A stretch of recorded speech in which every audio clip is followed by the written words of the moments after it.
Seigneur soit avec vous. Et avec votre esprit. Évangile de Jésus-Christ selon saint Marc. Gloire à toi, Seigneur. En ce temps-là, les pharisiens survinrent et se mirent à discuter avec Jésus pour le mettre à l'épreuve.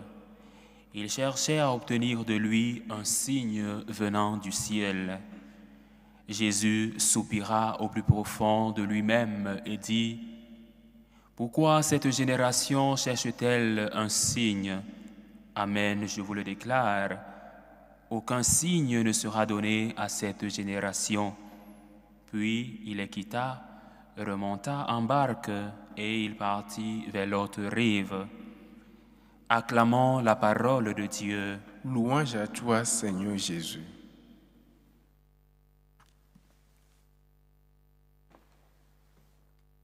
Pourquoi cette génération cherche-t-elle un signe ? Pourquoi cherchons-nous aujourd'hui des signes venant de Dieu ? Si tout a déjà été révélé, la révélation est close avec le Fils de l'homme. Pourquoi marchons-nous d'église en église pour chercher les miracles, pour chercher des signes?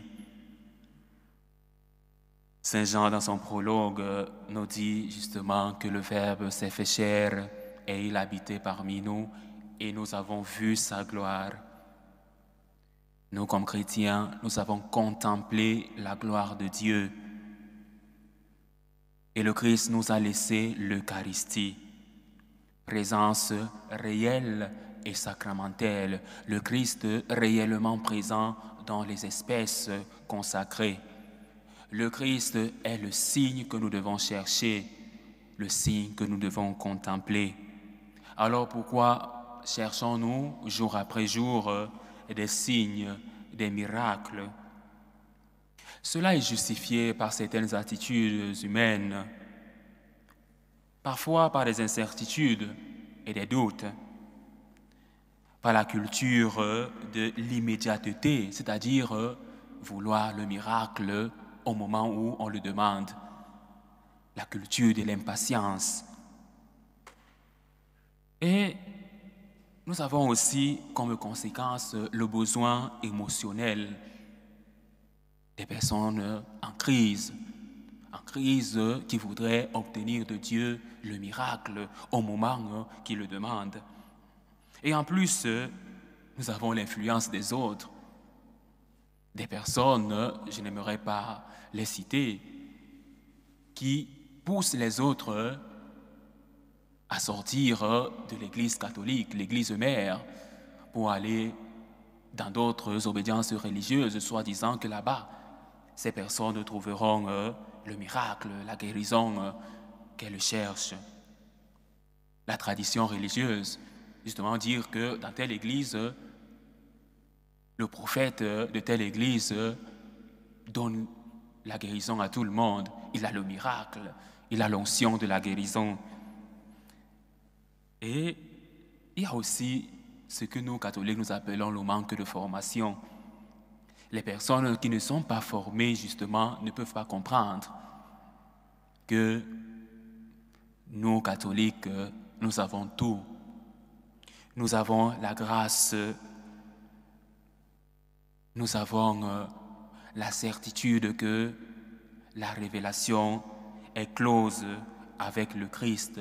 Le Christ a tout donné en mourant sur la croix, en nous laissant l'Eucharistie, en se donnant dans la parole.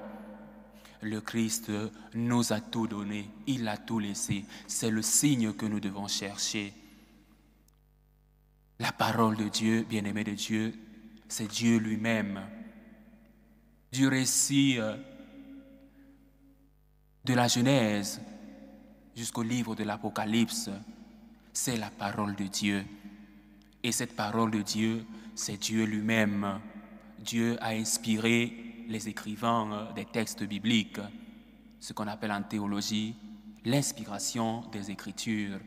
Et nous disons que la parole de Dieu, c'est Dieu lui-même. Alors pourquoi chercher un autre signe si nous avons tout à notre portée? Contempler le Christ présent dans les espèces eucharistiques. Méditer la parole de Dieu avec foi et confiance. La foi, bien-aimée de Dieu, et la recherche des signes est aujourd'hui en branle, est aujourd'hui en manque. L'enseignement dogmatique nous rappelle que la foi ne repose pas sur des signes matériels, mais sur une relation personnelle avec Dieu. Et Jésus affirme qu'aucun signe ne sera donné à cette génération, puisque la révélation est close avec le Messie. Aucun signe, puisque le Christ nous a laissé tout, il nous a laissé l'Eucharistie. Et les prêtres, nos prêtres, chaque fois que nous consacrons les espèces, nous faisons ce qu'on appelle en théologie le zikaron, le mémorial. Nous nous souvenons de ce que le Christ, au soir du jeudi saint, a réalisé. La transsubstantiation, le pain et le vin qui deviennent le sang et le corps du Christ. Quel signe recherchons-nous d'autre si nous avons tout? La nature de Dieu, en tant que chrétien, comprendre que Dieu se révèle à travers sa parole et non uniquement par des miracles est fondamental. L'accent est mis sur la nécessité d'une compréhension spirituelle plutôt que sur des manifestations physiques.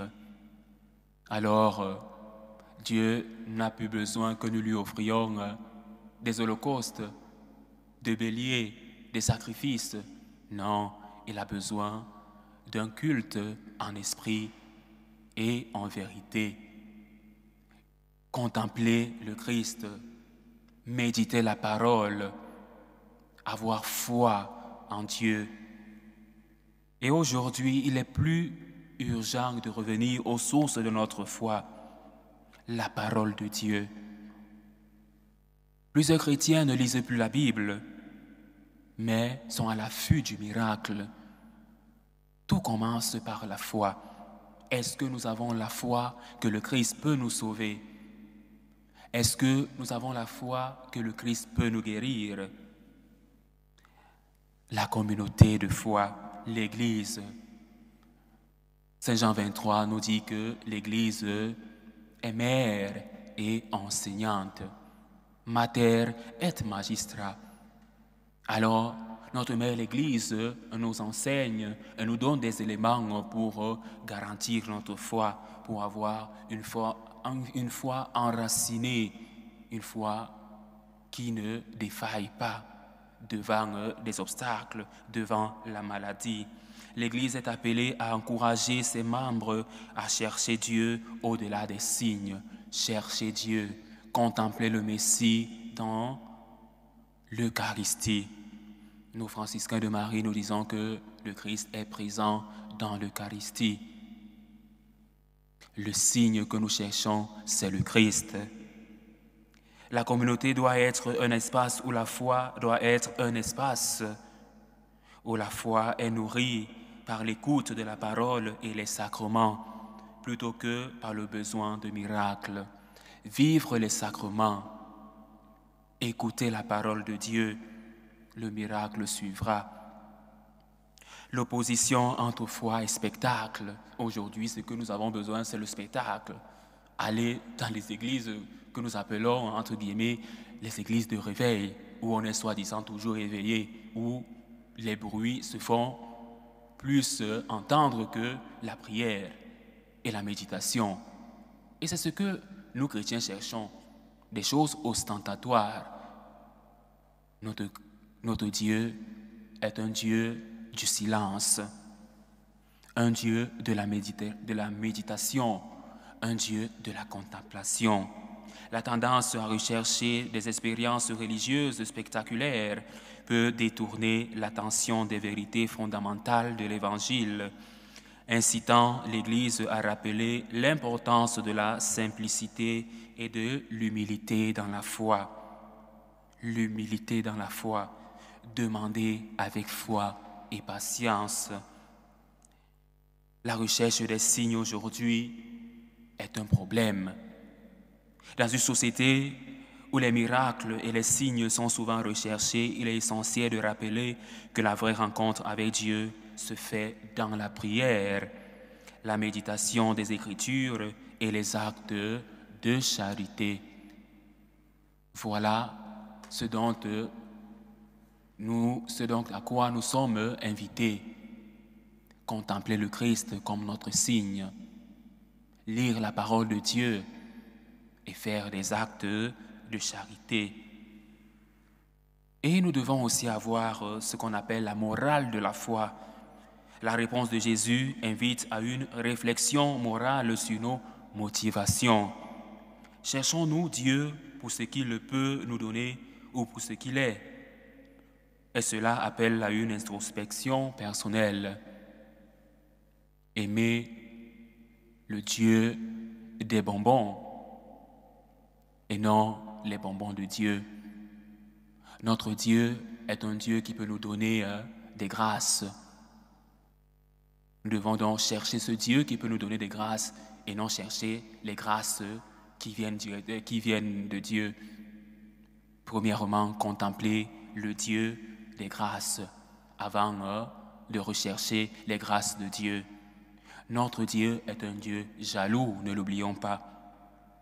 Alors, l'évangile d'aujourd'hui est très riche.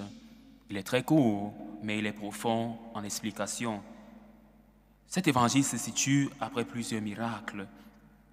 Les miracles de Jésus qui marquent sa vie publique. Mais les pharisiens demandent un autre signe, un signe supplémentaire, révélant leur dureté de cœur. Et aujourd'hui, nous aussi, nous avons cette dureté de cœur. Nous ne pouvons pas commencer par remercier Dieu pour ce qu'il nous donne. Nous continuons à lui demander. Et nous, franciscains de Marie, chaque fois que nous méditons cet évangile, nous nous rappelons de cet épisode de notre modèle, modèle de foi, notre patron, Saint François, dans la Poncicule, pendant qu'il y était pour prier et que Dieu lui avait donné ce don d'écouter les prières des uns et des autres. Il sortit de là très courroucé, très énervé et s'écria « L'amour n'est pas aimé. » L'amour n'est pas aimé parce que nous allons seulement vers Dieu pour demander des signes, demander le miracle. L'amour n'est pas aimé chaque fois que nous sommes ingrats. Alors, aujourd'hui, plus que jamais, il est question pour nous de faire aimer l'amour, aimer et faire aimer l'amour. Et c'est la vocation des franciscains de Marie, par gratitude, reconnaître que Dieu a réalisé dans nos vies plusieurs choses, plusieurs miracles. Commencer par remercier. Et avec la première lecture du livre de la Genèse, l'histoire de Caïn et Abel illustre le rejet du don de Dieu et la violence qui découle d'un cœur qui ne reconnaît pas la bonté divine. Cela souligne une continuité dans l'histoire du salut où l'humanité lutte pour reconnaître Dieu. Avons-nous encore besoin de lutter pour reconnaître Dieu après tout ce qu'il a fait pour nous? Notre Dieu est un Dieu bon. La bonté est dans l'essence divine. Parlant de Dieu, nous dirons « Dieu est bon ». Dieu est tout puissant, miséricordieux, il est bonté. Alors commençons par la gratitude, commençons par remercier Dieu pour ce qu'il a fait pour nous. Et aujourd'hui, plus que jamais, bien-aimés de Dieu, nous avons donc cette une invite à être des missionnaires de la gratitude. Et ce message reste pertinent face à notre tendance à rechercher des expériences spirituelles superficielles. Soyons les missionnaires de l'action de grâce, de la messe. L'Eucharistie, c'est le signe. Jésus, c'est le signe que nous devons demander. Seigneur, sois le signe de ma vie.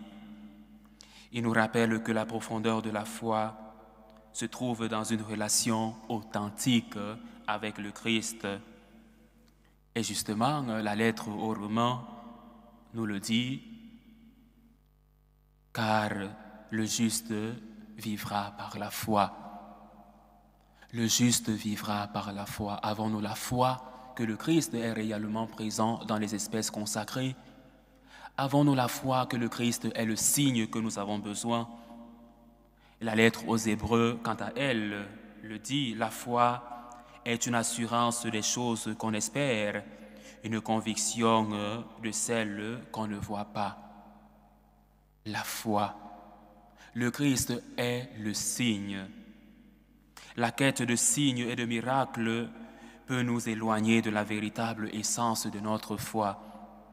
En tant que croyants, nous sommes appelés à reconnaître que notre chemin vers Dieu passe par une relation authentique avec Jésus, qui se présente comme le chemin, la vérité et la vie.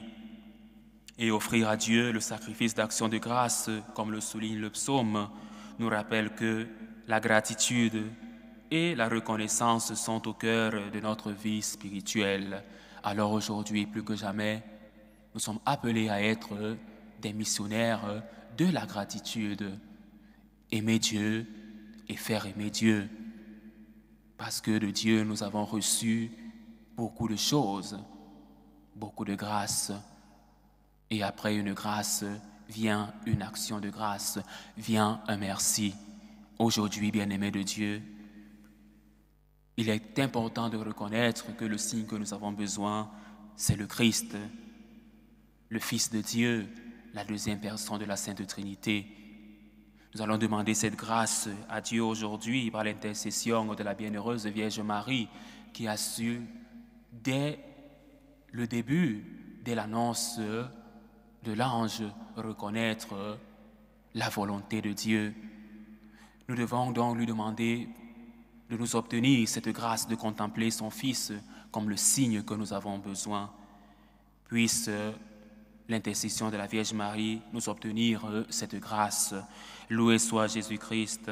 À jamais.